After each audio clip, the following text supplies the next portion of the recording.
ট্রাম্পের বাণিজ্য যুদ্ধ বুলেটবিহীন তৃতীয় বিশ্বযুদ্ধ, ওলটপালট গোটা বিশ্বের ব্যবসা বাণিজ্য। গাজা থেকে ফিলিস্তিনিদের সুদানে সরিয়ে নেওয়ার আলোচনা চলছে ইসরায়েল ও সুদানের মধ্যে। জেরুজালেম ও পশ্চিম তীরে ৩,৫০০ ইহুদি বসতি স্থাপনের টেন্ডার ইসরায়েলের। ফিলিস্তিন রাষ্ট্রের কবর রচনার ঘোষণা ইসরায়েল অর্থমন্ত্রীর। ইউক্রেন যুদ্ধের ফলে ভয়ঙ্কর শক্তিশালী হয়ে উঠছে উত্তর কোরিয়া। আর্মি, সেনা ও অস্ত্র পাঠানোর বিনিময়ে পাচ্ছে রাশিয়ার নগদ অর্থ ও অস্ত্র প্রযুক্তি সহায়তা। বিটিভিউস ইনফোটেনমেন্টে স্বাগত জানাচ্ছি, আমি সুস্মিতা দাস। আজ জানাবো প্রতিরক্ষা সংক্রান্ত গুরুত্বপূর্ণ কিছু খবর। ট্রাম্পের বাণিজ্য যুদ্ধকে বুলেট ছাড়া তৃতীয় বিশ্বযুদ্ধ হিসেবে আখ্যায়িত করেছেন অনেক বিশ্লেষক। এশিয়া টাইমসে প্রকাশিত এক বিশ্লেষণে চীন শাওটি লিখেছেন, মুক্ত বাণিজ্যের বিরুদ্ধে ট্রাম্পের এই যুদ্ধে নানাভাবে ক্ষতিগ্রস্ত সারা বিশ্ব। গোটা বিশ্বে আন্তর্জাতিক বাণিজ্য জগতে ভয়ানক উলটপালট অবস্থা বিরাজ করছে বর্তমানে।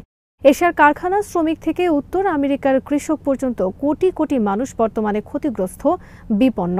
ডেট্রয়েট থেকে ঢাকা পর্যন্ত সারা বিশ্বে রপ্তানিমুখী শিল্পে চলছে খরচ কমানোর সমন্বয়, ডেলিভারি বিলম্ব ও স্থগিতকরণ এবং অন্য দেশে অর্ডার সরিয়ে নেওয়ার পালা। থেমে গেছে বিশ্বের অনেক বড় বড় আর ব্যস্ত বন্দরের কর্মচাঞ্চল্য। বিভিন্ন কোম্পানি উচ্চ শুল্কের দেশ থেকে কম শুল্কের দেশে ব্যবসা প্রতিষ্ঠানের কার্যক্রম সরিয়ে নিচ্ছে। ভারত, কানাডা, মেক্সিকো, চীন সহ অনেক দেশ থেকে চলে যাচ্ছে বিনিয়োগ। ধ্বংসের পথে রপ্তানিমুখী অনেক শিল্প, বেকার হওয়ার পথে কোটি কোটি মানুষ। আবার কম শুল্কের বিভিন্ন দেশে আসছে নতুন বিনিয়োগ এবং পণ্য কেনার বিপুল অর্ডার।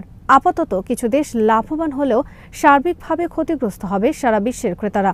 হ্রাস পাবে বিশ্বব্যাপী দেশে দেশে উন্নয়ন ও অগ্রযাত্রা।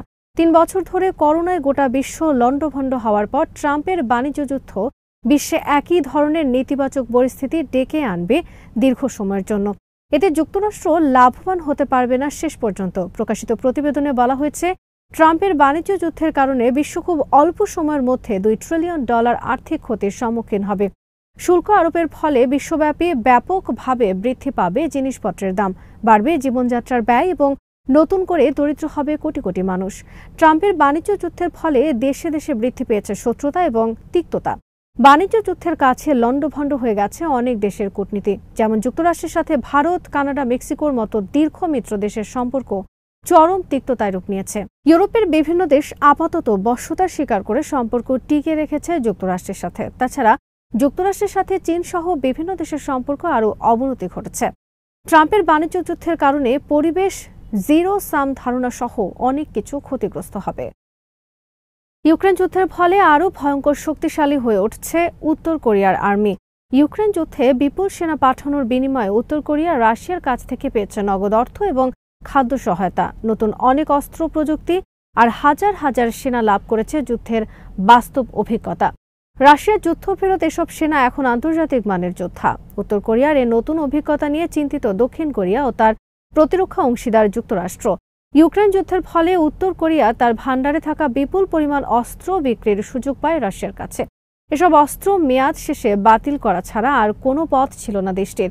কিন্তু উত্তর কোরিয়া এসব অস্ত্র রাশিয়ার কাছে বিক্রি করে রাশিয়ার কাছ থেকে লাভ করেছে নতুন অনেক অস্ত্র প্রযুক্তি, বিশেষ করে পারমাণবিক ও মিসাইল প্রযুক্তি উন্নতির ক্ষেত্রে। রাশিয়া বর্তমানে উত্তর কোরিয়াকে সহায়তা করছে air defence system, airborne early warning system, electronic warfare system উন্নয়ন সহ বিভিন্ন ধরনের প্রযুক্তিগত উন্নয়নে। উত্তর কোরিয়ার air to air missile, supersonic cruise missile, নৌশক্তি এবং ড্রোন প্রযুক্তি উন্নয়নেও কাজ করছে রাশিয়া। জার্মানির একটি থিঙ্ক ট্যাঙ্ক প্রতিষ্ঠানের তথ্য অনুসারে ইউক্রেন যুদ্ধ শুরুর পর উত্তর কোরিয়া এখন পর্যন্ত রাশিয়ার কাছে $5.5 বিলিয়ন বিভিন্ন ধরনের অস্ত্র বিক্রি করেছে। তাছাড়া রাশিয়ায় সেনা পাঠানোর কারণে বছরে $500 মিলিয়ন করে ভাতা পাচ্ছে দেশটি। এশিয়া টাইমসের এক বিশ্লেষণে বলা হয়েছে, ভবিষ্যতে সম্ভাব্য সংঘাতের ক্ষেত্রে দক্ষিণ কোরিয়া ও যুক্তরাষ্ট্রকে মোকাবেলা করতে হবে খুবই শক্তিশালী এক উত্তর কোরিয়াকে। ইউক্রেন যুদ্ধে উত্তর কোরিয়া এখন পর্যন্ত 11,000 সেনা পাঠিয়েছে রাশিয়ায়।